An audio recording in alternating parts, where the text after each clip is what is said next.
বহুদিন এই ওয়াজটাকে নিয়ে কোটি কোটি কোটি কোটি কোটি টাকা আপনার কি বলে মিডিয়ারা ইনকাম করেছে। এই ফর্সা রং তৈরি করার মালিককে আল্লাহ যদি কালো ফর্সা তৈরি করলো, তাহলে কালো মেয়েকে বিয়ে করতে গেলে কেন এক্সট্রা টাকা অতিরিক্ত লাগে? লজ্জা করে না? আল্লাহর কোরআন জানিয়ে দিয়েছে, ওয়ামিনা আয়াতিহি খালাকুস সামাওয়াতি ওয়াল আরদি ওয়া ইখতিলাফু আলসিনাতিকুম ওয়া আলওয়ানিকুম।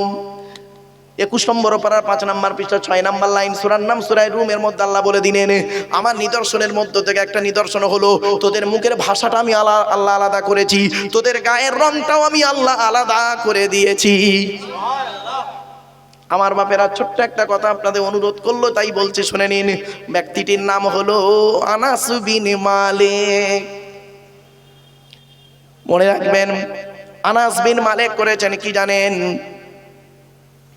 আমির বিন আনাস না ছেলে হলো আনাস বিন মালিক, শুনে রেখে দিন। তো আমির বিন আনাস কি করেছেন জানেন? শুনলে চমকে যাবেন। উনি বিয়ে করেছেন, দেখে দিয়েছেন, বিয়ে করেছেন। উনি আর মেয়ে দেখেননি। অনেকে আছে না যে বাপ অনেকের উপরে নির্ভরশীল, সংক্ষেপে বলে দিচ্ছি। তো বিয়ে করেছেন, বিয়ে করার পরে বাসর রাতে গিয়ে দেখছে মেয়েটার অত্যন্ত গায়ের রংটা একটু কালো।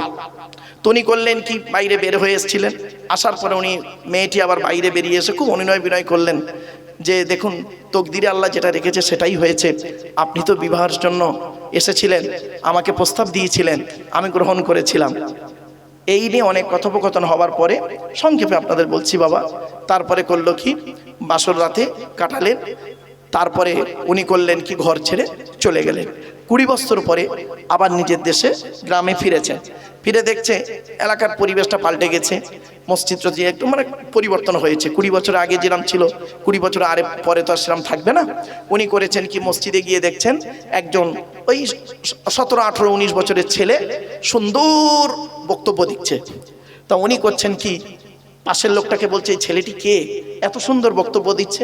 তখন লোকটি বলছে এই ছেলেটির কথার জিজ্ঞাসা করো না, এই ছেলেটির বাপের সঙ্গে মায়ের যখন বিয়ে হয়, ওর বাপ করলো কি, ওর মায়ের কাছে কিছু রাত কাটিয়ে চলে গেল, আর ফেরেনি। তো বলছে ছেলেটা বাপের নাম কি? বলছে আমির বিন আনাস। আচ্ছা, আর ছেলেটার নাম? বলছে এই ছেলেটা হলো এই জামানার সব থেকে বড় ইমাম, এই জামানার বিখ্যাত ইমাম, ইমাম মালিক। চুপ করে গেছেন। বক্তব্য শেষ, সব বাড়ি যাচ্ছে। তো উনি বললেন, সালাম দিলেন, বলছে আচ্ছা আমি আপনার বাড়ির সাথে আপনার সঙ্গে একটু যেতে পারি, আপনার বাড়ি মেহমান হতে পারি? তো বলছে চলুন। ছেলেটি জানে না যে ওটি আমার আব্বা, ওই জন্মদাতা বাপ। তো যাচ্ছেন, যেতে যেতে কথোপকথন হচ্ছে। বলছেন যে তোমার বাড়িতে কে আছে? তা বলছে আমার বাড়িতে আমার মা আছে, আমি আছি। তোমার আব্বা? বলছে আমার আব্বা শুনেছি অনেক দিন আগে বাড়ি ছেড়ে চলে গিয়েছেন, জানি না আমার আব্বা বেঁচে আছে না মরে গেছে। তো আমি আল্লাহর কাছে দোয়া চাই, আল্লাহ যদি আমার আব্বাকে পৃথিবী ছেড়ে তুলে নেয়, তাহলে শান্তিতে যেন তিনি থাকতে পারেন জান্নাতে। আর যদি পৃথিবীতে বেঁচে থাকেন, আল্লাহ যেন আমার সঙ্গে আমার বাপের দেখা করায়। তো কিছুক্ষণ পরে বললেন, বাড়ির সামনে গেটের কাছে গেলেন, কি বললেন, তুমি তোমার বাড়িতে যাও, আমি যাব না। তুমি তোমার বাড়িতে গিয়ে তোমার মাকে বলবে একটা সালাম দেবে, যে বাইরে একজন লোক এসছে, অতিথি এসে সালাম দিয়েছে, আর একটা কথা বলেছে, আপনি যাকে ঘৃণা করছেন আল্লাহ তার মধ্যে কিছু ভালো রাখতে পারে। ওই কথাটা তিনি সেই রাতে বলেছিলেন, মেয়েটি বলেছিলেন, ওনার মা বলেছিলেন ওনার বাপকে, যে আপনি আমাকে এতটা তুচ্ছ তাচ্ছিল্য করছেন, তা আল্লাহ যাকে তকদিরে যেটা রেখেছে সেটাই হয়েছে। তো উনি গিয়ে বললেন, বলার সাথে সাথে ওনার মায়ের মুখ চোখ থেকে ঝরঝর করে পানি পড়ছে।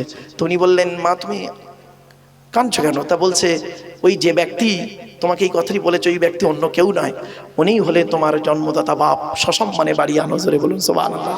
তো এখান থেকে একটা শিক্ষা আমি বলেছিলাম, এই ওয়াজটা বহুদিন, এই ওয়াজটাকে নিয়ে কোটি কোটি কোটি কোটি কোটি টাকা আপনার কি বলে মিডিয়ারা ইনকাম করেছে এই ওয়াজটাকে, এই বক্তব্যটাকে নিয়ে। তো এই জন্য আমি এখানে বোঝাতে চেয়েছিলাম যে কালোকে কোনোদিন ঘৃণা করবেন না। নারী পুরুষ সে কালোটা কালো ফর্সাটা কোনো ব্যাপার নয়, তার যদি চরিত্রটা ভালো হয়, কালো ফর্সা কোনো ম্যাটার নয়, ঠিক না বেঠিক? হযরত বেলাল রাদিয়াল্লাহু তাআলা আনহু দেহের রং ছিল কেমন? কালো। কিন্তু আল্লাহ রাসূল মেরাজে গিয়ে যখন হাঁটছিলেন জান্নাতের ভিতরে, জান্নাতে একজনের জুতোর আওয়াজ পেলেন, ঘুরে তাকিয়ে দেখছেন, সামিতু খসখসাতান আমামি ফিল জান্নাতি ফাইজান বেলালুন, বলে আমি ঘুরে তাকিয়ে যখন দেখি, হঠাৎ দেখি বেলালের জুতোর আওয়াজ। সুবহানাল্লাহ। আপনি কি ভাবলেন? এই জন্য কোনোদিন কাউকে তুচ্ছ তাচ্ছিল্য করবেন না। আসুন একটু নবীর সামনে দাঁড়িয়ে সালাত ও সালাম পাঠ করবে। ইয়া নবী